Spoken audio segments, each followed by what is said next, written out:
All right, guys, I'm with Anna. We're here in Florida now, um, and she just picked me up from the airport. She's never been to a classic arcade before, so we are going to head out to where is it? What's the name of the place? Well, this is Rob's Arcade, but it has a name for it. But whatever, we don't. Something game sales. Yeah, arcade game sales. Arcade there it is. game Okay, sales. yeah. So we're heading to arcade game sales. We're gonna meet up with Billy and Rob, and I'm gonna introduce Anna to Billy for the first time, and she's gonna get her first experience in an actual arcade. All right, guys. So we're here at arcade game sales. This is our first time to an actual classic arcade, right? Yeah. All right. So let's see Anna's reaction to going to an actual, real classic arcade store.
All right, so this is Anna's first vlog. You are at Arcade Game Sales. This is Rob's Arcade, aka Billy Mitchell's Arcade. What's your first impressions of the arcade? I mean, it's really cool. I've never been inside one, and I think more than anything, it's kind of humbling. Like, I played Galaga. I've played this version of Mario Bros. Like on the Game Boy. I've played Donkey Kong and Pac-Man and Tetris and all those other things, but I always, have played the modern versions, I guess. And it's humbling to see where it started, and to like get the feel for it and embrace it, and see it is different playing it on these machines. It has a different feel and it responds in a different way. And I'm grateful to the people who started this, because the way we think of modern gaming really stemmed from the arcade scene. And so if none of this had transpired or none of it existed, then we wouldn't be where we are now. Okay. What do you think about Nintendo bringing some of these classics back on the Nintendo Switch for arcade archives? Arcade archives. I enjoy it. I think it's a good way to keep it alive, to remind people of the roots. Because a lot of arcade places, they're just not around anymore. Like, this is the first one I've been in, and the only other one I've only seen one other. Never stepped inside of it, I've just seen it. I think people forget about it over time. I think it's important to remember where it starts and where it came from, to give credit where credit is due. And, I'm sorry, but arcades don't go out of style. They just don't. They're like old antique cars. Yeah. We are here at Arcade Game Sales in Fort Lauderdale, Florida. It is May 15th, 2019. This is ground zero for Billy Mitchell. Triforce comes by, he brings his friend. He says, gee, I need to impress my friend. What better way to do it than to bring him to Billy Mitchell's ground zero? Yes, it's May 15th, and Triforce says it's Walter's birthday. He's wrong. It's May 14th. It's May 14th? It doesn't really matter. Yeah, that's true. But anyway, thanks for coming.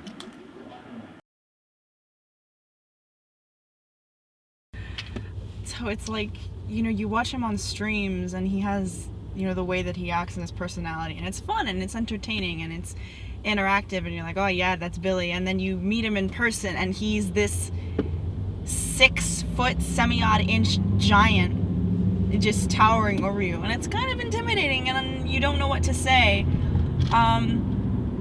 But it's also welcoming. Like, he still gives off that more kind of childish aura. Not even necessarily childish, but you know.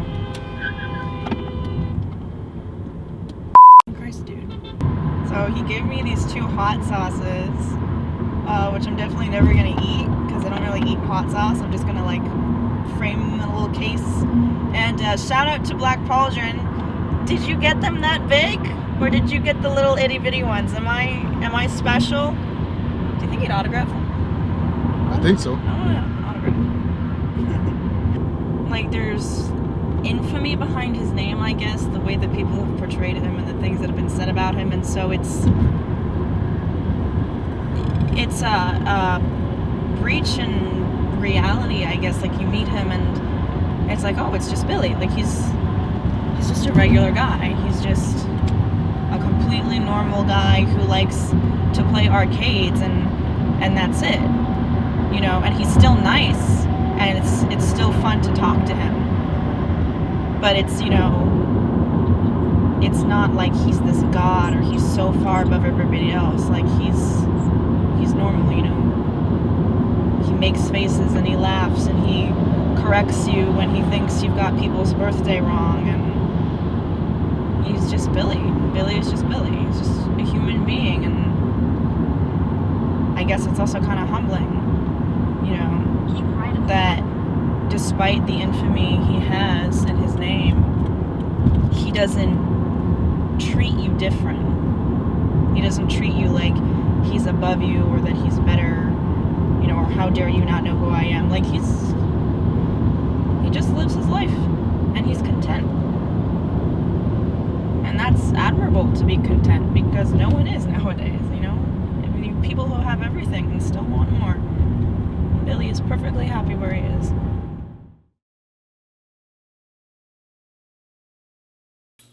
All right, first we do the good old standby pattern. It's safe, it's convenient, it's from the old days. It's been shared with most of the perfect Pac-Man players. And it's just plain old safe. When something's going wrong, you know it far in advance. As you see, nobody's around you too much. Nobody's too close. This is the big M. You know what M stands for? Mitchell. No, money. Money? So that's the only time they're close, but then you know you're exactly on cue when that happens. So come across here, see them all nice and tight. Keep them all nice and pretty to the end. Now we'll do Screamer? Tunnel Terror. Or Tunnel Terror? We'll show off here. See if we can do it.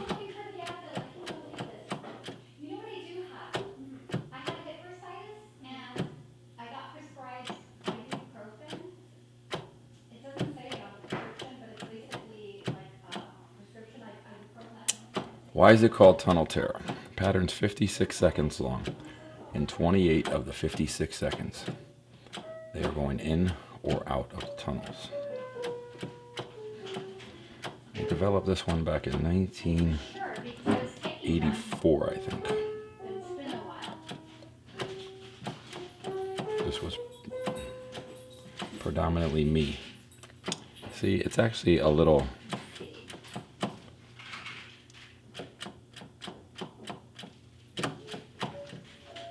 See if I keep that last guy in there.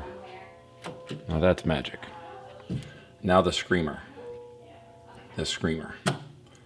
The Screamer and its derivatives. The fastest pattern known to Pac-Man. I'll give most of the credit to this to Chris Ira. Just don't tell anybody I gave him any credit. Man, it's just non-stop dots. That's why it's 42 seconds. Damn it. You know? I might even think I messed up there, but I didn't. Now I get to take a break. When you take a break, what do? You just run the whip-de-doo. Here, here, here. I'll see you in a week.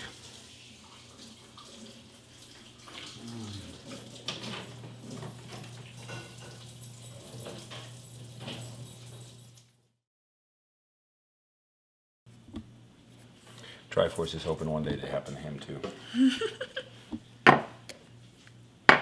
Superstars of 2015. What does it mean playing a perfect game in Pac-Man? It means Billy Mitchell plays. That's every point, every dot, Every key. every energizer, every prize, every board, every blue man. 256 boards. Never die once.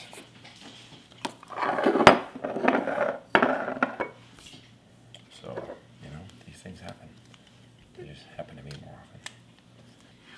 So Billy played a few rounds of Pac-Man for us, and he showed us different patterns. One was the Tower of Terror, and the other one was Something maze. yeah, and it was really cool because I couldn't follow along at all. Like I'm sure that there's a way that he remembers, right? Like there's an actual track in his head and he follows it around. But from my perspective, not being proficient in Pac-Man or Pac-Man patterns, it just looked like random chaos that somehow made sense. And, I won't even try to understand what happened. It was really cool. Like, I'm sorry, anyone who says he cheats, you're full of you know that. But he signed my hot sauce bottles for me and an autograph card. So that's really cool. And I'm never going to open these for like 100 years and pass them down through the family lineage. Other than that, I'm headed on my way back home now. It's going to be a 3-hour drive. I'm going to be very tired. But this has been a really fun day, good experience, and last thoughts on it all. Billy Mitchell is a stellar guy. And he's nice, he's sincere, he's honest, he's funny, he's confident, not cocky. He's very secure with who he is. And he deserves better from the community. He deserves more support. He deserves due diligence, and he deserves another chance to prove who he is, Hi. And I think more people should be like Billy Mitchell. That's my opinion.